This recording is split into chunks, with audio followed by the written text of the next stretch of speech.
Évangile de Jésus-Christ selon saint Matthieu.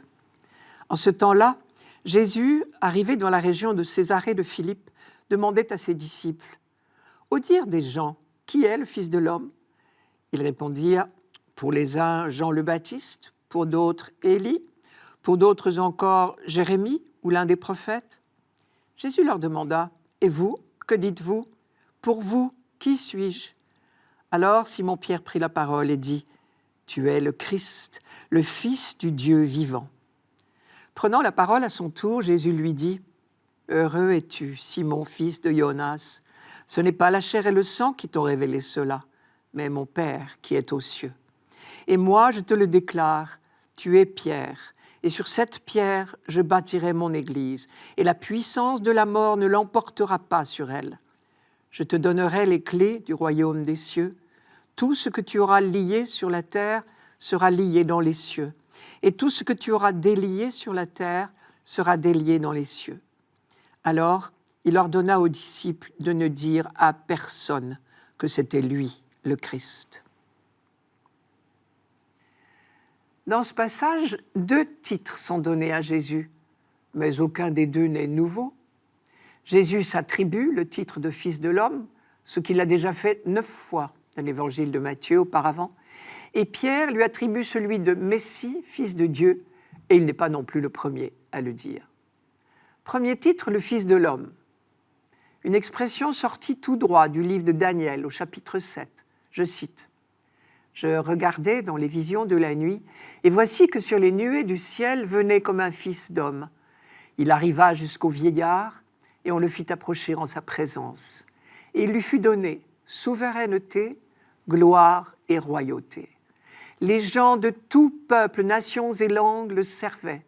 Sa souveraineté est une souveraineté éternelle qui ne passera pas, et sa royauté, une royauté qui ne sera jamais détruite. » Et quelques versets plus loin, Daniel précise que ce Fils d'homme n'est pas un individu solitaire, mais un peuple. Je cite encore : « Les saints du Très-Haut recevront la royauté, et ils posséderont la royauté pour toujours et à tout jamais.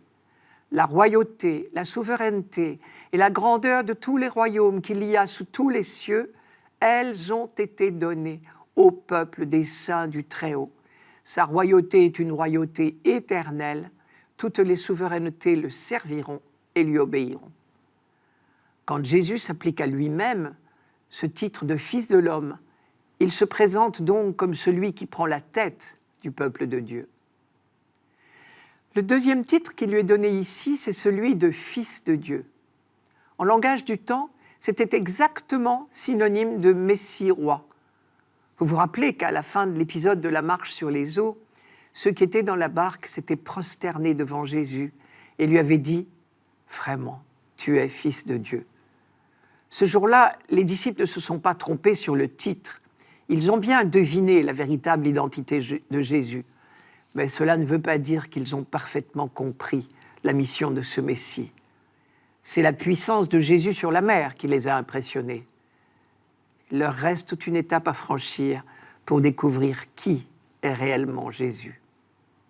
À Césarée, ce qui est nouveau, c'est que Pierre ne dit pas cela devant une manifestation de puissance de Jésus. Au contraire, dans les versets qui précèdent cette profession de foi de Pierre, Jésus vient de refuser de donner un signe convaincant aux pharisiens et aux sadducéens qui le lui demandaient. Mais maintenant, une étape est franchie. Pierre est en marche vers la foi. « Heureux es-tu, Simon, fils de Jonas. Ce n'est pas la chair et le sang qui t'ont révélé cela, c'est-à-dire tu ne l'as pas trouvé tout seul, mais c'est mon Père qui est aux cieux. » Ce qui est nouveau aussi à Césarée, ce n'est pas l'usage de l'un ou l'autre des 2 titres de Jésus, mais c'est leur jonction.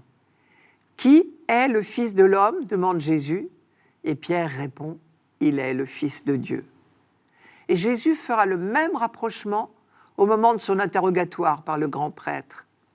Celui-ci lui demande « Je t'adjure, par le Dieu vivant, de nous dire si tu es toi le Messie, le Fils de Dieu. » Et Jésus répond « Tu le dis. Seulement, je vous le déclare, désormais vous verrez le Fils de l'homme siégeant à la droite du Tout-Puissant et venant sur les nuées du ciel. » Dès que Pierre a découvert qui est Jésus, celui-ci aussitôt l'envoie en mission pour l'Église. Tu es Pierre, et sur cette pierre je bâtirai mon Église. Cette Église qui sera son corps et constituera avec lui le Christ total, le peuple des saints du Très-Haut, dont parlait le prophète Daniel. Et sur quoi le Christ construit-il son Église ? Sur la personne d'un homme dont la seule vertu est d'avoir écouté ce que le Père lui a révélé. Et Jésus ajoute, « Ce que tu auras lié sur la terre sera lié dans les cieux. Tout ce que tu auras délié sur la terre sera délié dans les cieux. » C'est ce que l'on appelle le pouvoir des clés. Cela ne veut pas dire que Pierre et ses successeurs sont désormais tout-puissants, mais cela veut dire que Dieu promet de s'engager auprès d'eux. Et pour nous, il nous faut et il nous suffit d'être en communion avec notre Église pour être en communion avec Dieu. Si l'on se souvient de la première lecture, cela veut dire aussi que la mission de l'Église est d'introduire les hommes auprès du Père. Dernier motif pour nous rassurer, Jésus dit « Je bâtirai mon Église ». C'est lui, Jésus, qui bâtit son Église. Nous ne sommes pas chargés de bâtir son Église, mais simplement d'écouter ce que le Dieu vivant veut bien nous révéler. Et parce que c'est le Christ ressuscité, Fils du Dieu vivant qui bâtit, nous pouvons en être certains. La puissance de la mort ne l'emportera pas.